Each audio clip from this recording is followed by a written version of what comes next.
Hello दोस्तों, कैसे हैं सब। स्वागत है आप सभी का कॉमिक वर्ल्ड चैनल पर। तो चलिए दोस्तों, शुरू करते हैं राज कॉमिक्स में नागराज के बाद सीरीज की दूसरी कॉमिक्स, फ्यूल।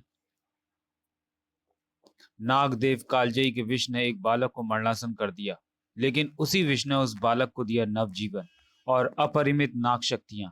इन नाग शक्तियों के बल पर वह बन गया अपराध नाशक नागराज। मिट चुका है नागराज का अस्तित्व। अब बारी है इच्छाधारी नागों की प्रजाति की, क्योंकि इंसान से बड़ा प्रेडेटर और कोई नहीं, और इच्छाधारी नागों से ज्यादा कीमती शिकार कोई नहीं, क्योंकि इच्छाधारी नागों का विष बन चुका है इस दुनिया का सबसे शक्तिशाली फ्यूल। नागराज के बाद में अब तक महानगर में रहस्यमय रूप से आत्महत्याओं का दौर जारी है। महानगर सहित पूरी दुनिया से रहम का नामो निशान मिट चुका है, क्योंकि किसी और के लिए रहम दिखाने का मतलब है अपनी जान से हाथ धो लेना। इसी तरह एक लड़की को गुंडों से बचाने वाला एक गार्ड आत्महत्या कर लेता है। नागराज भी इस रहस्यमयी बीमारी का शिकार होकर आत्महत्या कर लेता है। महानगर है रक्षक रहित। इधर सोडांगी एक साधारण इंसान की जिंदगी जीने पर मजबूर है और एक बड़ी सिक्योरिटी एजेंसी चला रही है। महानगर में नागराज से जुड़े हर इच्छाधारी नाग को हिरासत में लिया जा रहा है। इस सारे घटनाक्रम की वजह है 6 माह पूर्व डॉक्टर करुणाकरण का बनाया हुआ गुप्त प्रोजेक्ट, जो कि एक एनर्जी रिएक्टर था जो नागों के जहर से चलता था। नागमणि नागदन की मदद से उस रिएक्टर को चलाने में सफल हो गया था, परंतु रिएक्टर चलाने में असफल रहा। एक रहस्यमय शख्स किंग ने नागमणि को रिएक्टर चलाने का तरीका बताने के लिए पार्टनरशिप का ऑफर दिया था। उधर भारतीय कम्युनिकेशंस पर इसके पूर्व मालिक पहलेजा ने धोखे से कब्जा कर लिया था। राज अपनी नौकरी से हाथ धो बैठा था और नागराज की लोकप्रियता दुष्प्रचार कर कम की जा रही थी। दुनिया भर के पेट्रोलियम सप्लायर्स टैंकर पर आतंकवादियों का हमला जारी था, जिनमें से एक हमले को नागराज ने विफल किया था, पर वही हमला शायद नागराज की मौत का भी कारण था। अब आगे, ये नागराज के अंत की शुरुआत है। कौन यकीन कर सकता है कि एक दिन ऐसा भी आएगा जब नागराज आत्महत्या करना चाहेगा। वैसे मरने का ये तरीका बेबस जरूर है, पर है बड़ा दिलचस्प।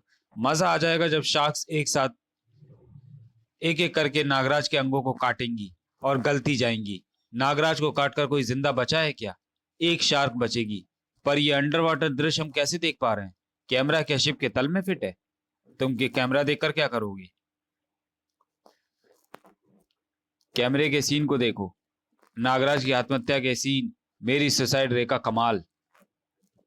आत्महत्या वाली स्थिति तो थी, पर शार्क्स के लिए ये क्या हुआ? नागराज पलट कर वार क्यों कर रहा है? इसे तो आत्महत्या करनी थी। अब वो रे तुम्हारी, तुम अपनी खोपड़ी पर डाल लो। बेकार है तुम्हारी सुसाइड रे। मेरी रे बेकार नहीं है। इसका असर अब्दुल्ला पर नजर आ चुका है। कारण कुछ और ही है। मुझे टैंकर पे एकाएक याद आया कि यहाँ पर आते वक्त जब मैं शार्क से भिड़ रहा था तो मुझे पानी में टिक टिक की आवाज सुनाई दी थी। उस वक्त मेरा ध्यान आतंकवादियों पर था, पर अब मुझे शक है कि वह आवाज किसी शार्क के पास से आ रही थी। यह आवाज किसी टाइम बम की हो सकती है, और वह आवाज जिस शार्क के पास से आ रही है वह शार्क ये वाली है, और मुझे इसको काबू में करके यहाँ से दूर ले जाना है। अरे, इसकी खाल तो खिंच रही है। अब समझे नागमणि कि कैमरा कहाँ लगा हुआ है। इस रडार शार्क कट की आंख ही कैमरा है। अब नागराज न टैंकर को बचा सकता है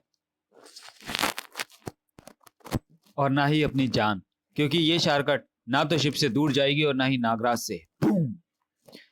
एक तो ये मैकेनिकल है और दूसरे पानी के अंदर है, इसलिए विष शक्तियां इस पर असर नहीं करेंगी, और दूसरी शार्क्स को मैं नुकसान पहुंचाना नहीं चाहता। समय तेजी से सरक रहा था और नागराज के लिए खतरा खतरा बढ़ता जा रहा था। 2 मिनट 35 सेकंड।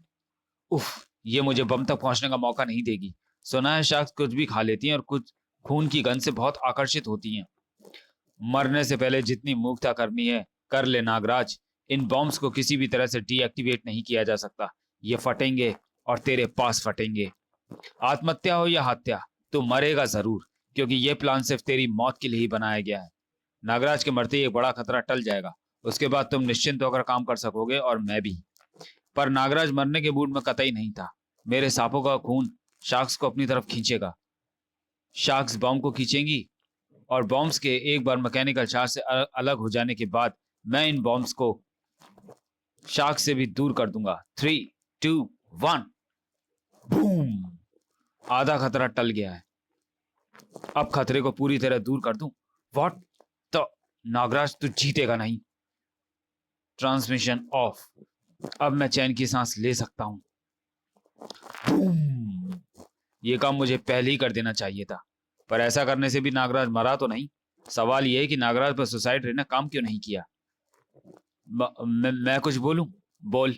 दरअसल नागराज किसी पर रहम कर ही नहीं रहा था। यह तो उसका रोज का काम है। वह अपराधियों को जिंदा पकड़कर कानून के हवाले कर रहा था। यह फर्ज है, रहम नहीं। और जब तब और जब तब वह रहम नहीं करेगा, तब तक सुसाइड रे उस पर असर नहीं करेगी। यानी नागराज को तुम सुसाइड रे की मदद से नहीं मार सकते। मार सकता हूं। हम सभी जानते हैं कि नागराज का एक और रूप है, और उस रूप का काम लोगों की रक्षा करना नहीं है। अगर उस रूप में नागराज किसी पर रहम करेगा तो सुसाइड रे का असर उस पर भी जरूर होगा। बस हमको नागराज के इस गुप्त रूप का पता लगाना है। 50 रुपए स्क्वायर फीट के हिसाब से 50,000 रुपए महीने बनते हैं। बोलो हाँ या ना। No discussion. यही बात मेरी आंखों में आंखें डालकर कहें हेमल भाई। 50, 50, 25। हेमल भाई 20, 10, 10, अच्छा 5। अब कितना भी हिप्नोटाइज कर लो, ये इससे नीचे नहीं जाने वाला। ओके हेमल भाई, 5,000 महीने में ऑफिस 10 साल के लिए हमारा हुआ। लो साइन करो। हुर्रे, अब ये ऑफिस हमारा हुआ। मैं तो समझ रहा था एडवांस में बोर्ड बनवाना बेकार जाएगा, पर क्या ये धोखा नहीं हुआ सुडांगी? इसको समझाना कहते हैं शीतनाथ। परसुएशन। वैसे भी इस ऑफिस का असली किराया नहीं यही होना चाहिए। बस अब हमको एजेंसी को रजिस्टर कराना बाकी है, उसके बाद हम बिजनेस के लिए तैयार होंगे। और ये काम असंभव है। उसमें तुमको हर गार्ड के बारे में पूरी जानकारी देनी पड़ेगी। नाम, पता, जन्म तिथि। अब मेरा एड्रेस क्या दोगी? हिमालय की गोद में गुफा नंबर 32। सोचते हैं मानवों की भलाई अगर उनसे सच छुपाने में है तो ऐसा ही सही। मानवों की भलाई के बारे में सोचने का वक्त सचमुच आ गया था, क्योंकि बुराई हवा में घुली बदबू की तरह चारों तरफ फैलने लगी थी। मेरी सैटेलाइट और मैनुअल सर्विलेंस के रिजल्ट के अनुसार ये कुछ भारतीय के अत्यंत करीबी लोग हैं। वेदाचार्य के अलावा इनमें से सभी कभी ना कभी भारतीय कम्युनिकेशंस के कर्मचारी रहे या अभी भी हैं। इन सबको भारती ही लेकर आई थी। नागराज इनमें से ही किसी एक को होना चाहिए। ये कामटे है, भारतीय कम्युनिकेशन का चीफ अकाउंटेंट। निकाल दिया गया।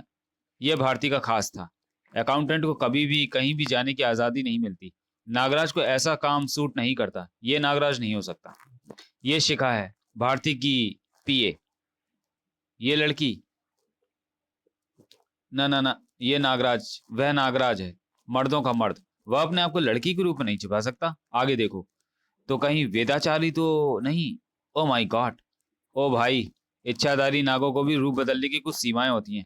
वेदाचार नागराज नहीं है तो क्या ये? हाँ, ये हो सकता है। कोई सपने में भी नहीं सोच सकता कि ये नागराज हो सकता है। नागराज के गुप्त रूप को तलाशने की कोशिश की जा रही थी, और वह उनकी पहुंच से दूर नहीं था। ये क्या बोल रही है? ये गलत रिपोर्ट है।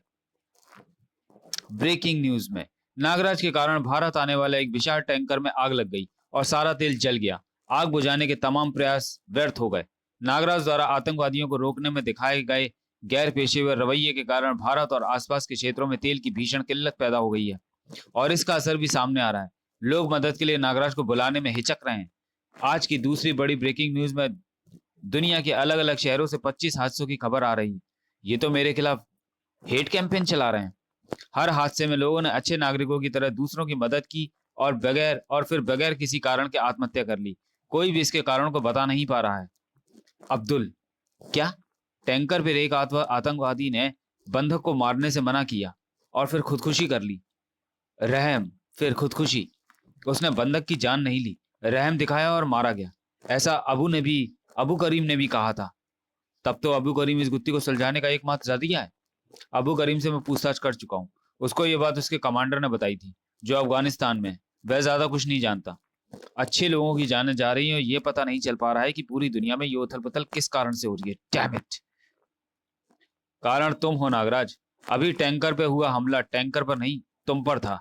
ये पूरा प्लान तुम्हें मारने के लिए था, और ये हमला दोबारा होगा। तुम्हें सतर्क रहना होगा, कहीं नागराज आत्महत्या ना कर बैठे। वेदाचार्य के अंदर आने वाली विपत्ति को भाप लेने की शक्ति थी। यही है नागराज। अब कुछ ऐसा करना होगा कि ये इसी रूप में लोगों पर रहम करे और इसके दिमाग में आत्महत्या का विचार एक्टिवेट हो जाए। लोगों पर रहम करने की नौबत तभी आएगी जब उन पर खतरा आएगा, और वह खतरा कहां से आएगा ये मुझे अच्छी तरह से पता है। आई पर आई नो राज, लेकिन अभी ऊपर से तुम्हारे चेक की क्लियरेंस नहीं आई है, मैं क्या कर सकती हूँ? पर अब तो मेरा अकाउंट क्लियर कर दो, मुझे नौकरी छोड़े हुए 2 महीने हो गए हैं। अरे भाई, मेरा भी कुछ खर्चा है। राज सर, आप यहाँ? What a pleasant surprise Raj sir.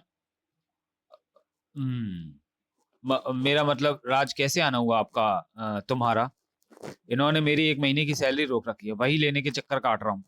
ये इनकी आपको परेशान करने की साजिश है। सैलरी तो ये आपको कभी नहीं छलाक देंगे। व्हाट? ये क्या? बाहर कोई जबरदस्त न्यूज स्टोरी शेप ले रही है। आज फिर चेक मिलने का मौका गया। खैर, देखना पड़ेगा कि बाहर क्या हो रहा है। ड्रैगन, वो भी आग उगलता। एक ही जगह मिलते हैं कहानियों में, ये सजीव होकर यहां पर कैसे आ गया? नहीं नहीं, सही सवाल ये होगा कि इसको यहां पर किसने भेजा है और क्यों भेजा है। ड्रैगन और को मैंने एकदम सही समय पर और सही जगह पर भेजा है। Good work panther partner. Nagmani, तुम्हारी इंफॉर्मेशन एकदम करेक्ट लगती है। जब मेरे आदमी ने मुझे बताया कि राज के अपार्टमेंट से निकला था और उसके थोड़ी देर बाद नागराज टैंकर पर नजर आया था, तो मैं समझ गया था कि नागराज अब्राहम के अलावा और कोई हो ही नहीं सकता। समझे किंग? समझा पार्टनर। अब बस ऐसा दांव चलना है कि नागराज अपने गुप्त रूप में ही लोगों को बचाने पर मजबूर हो जाए।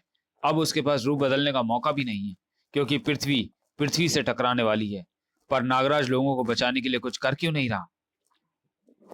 किंग और नागमणि का नागराज खुद ही नागराज को याद कर रहा था। नागराज बचाओ! ये ग्लोब हवा में ही रुक गया। कैसे? Thank God. नागराज, तुम समय पर। व्हाट? राज? राज नागराज है? इम्पॉसिबल। ये कायर राज नागराज है? क्या सोचा था और क्या निकला। लेकिन अंधे के हाथ बटेर तो लगी गई ना। नागराज आ भी गया है और राज के रूप में उसने लोगों को बचा भी लिया है। यानी अब वो सुसाइड रे के असर से नहीं बच पाएगा। राज सर, आप ही नागराज हैं या फिर? तुझे अभी भी शक है अब्राहम? इस ग्लोब को नागराज के अलावा भला और कौन थाम सकता था? अरे कैमरा लाओ, शूट करो, ये तो सुपर ब्रेकिंग न्यूज है। चर! उफ! मुझे मुझे बेचैनी सी क्यों लग रही है। ऐसा लग रहा है जैसे मैं किसी गहरी खाई में कूद जाऊं तो शांति मिले। उफ, ये क्या हो गया? जिस रहस्य को छुपाने के लिए मैंने अपना पूरा करियर दांव पर लगा दिया, वह रहस्य इतनी आसानी से खुल गया। कमाल है यार। ये राज कभी कभी न्यूज पढ़ने भी आता था। कौन सोच सकता था कि यही नागराज होगा। तुम आदमी लोग अपना असली रूप छुपाने में माहिर होते हो। अब नागराज कुछ और बनकर रहेगा क्या? पहले ये पूछ कि ये रहेगा या नहीं। ड्रैगन इस पर आग छोड़ रहा है और ये कुछ भी नहीं कर रहा है। इस बार नागराज पर आत्महत्या करने की धुन सवार हो रही थी। नागराज के शरीर से बाहर मानवों के बीच में रहना है। बेचैनी बढ़ती जा रही है, पर मुझे पहले लोगों पर मंडरा रहे इस खतरे को दूर करना है। और खतरा है इस ड्रैगन के मुंह से निकलती आग, जिसको ये सांस के जरिए निकालता है। यानी इस आग और ड्रैगन को रोकने का सबसे सीधा तरीका इसकी सांस रोक देना है। इसका तो दम घुट रहा है। क्या ये मशीनी नहीं है? नहीं, ऐसे मैंने कई विशीन सरीसृप अजूबे छुपा कर रखे हुए हैं। तुम तो सस्पेंस बढ़ाते ही जा रहे हो। कौन हो तुम?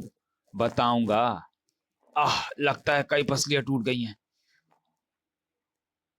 तो चलिए दोस्तों, वीडियो को यहीं समाप्त करते हैं और मिलते हैं फ्यूल के दूसरे भाग में अगले वीडियो में। तब तक के लिए धन्यवाद।